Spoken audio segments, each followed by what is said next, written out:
So in this video, I'm going to go over this 4-pack of O2 sensors. So this is the Downstream and Upstream. Here's the ASIN number right here. I got these off of Amazon, and I've already installed the back ones. I actually got the 4-pack because I wanted to, if I do have a problem with a catalytic converter, I can always put the front ones in as they do the converter. So that way I might as well just do them all. Here's the old ones that came out of here. Now I got a code thrown on my code. I can't remember the actual name of the code, but right there it is. Catalytic system efficiency below threshold, bank 2.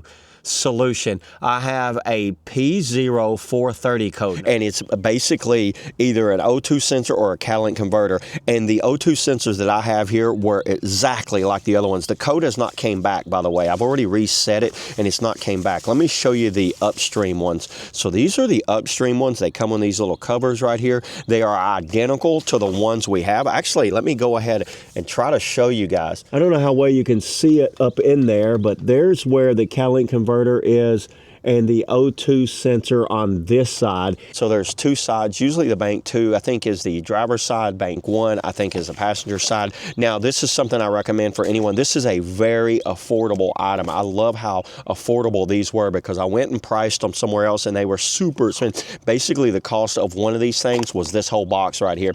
And so far, I've been driving around on these things. I've had no problems out of them at all. You can see how dirty my old ones was. Just unplug them there and then put that one in. I had a shop put them on, so I didn't get a video of getting them installed there, but if you've got a code and you just want to get rid of it, this is a good starting point. There could be other issues, say a catalytic converter is bad, or maybe you got a bad turbo or a bad fuel injector, or maybe even a misfire or something like that, and that's what could be throwing it all off. But right now, this is what I'm starting with. I reset the code and everything seems to be working perfect. So yeah, there it is, everybody. That's all I got on the 4-pack Upstream and Downstream oxygen sensors.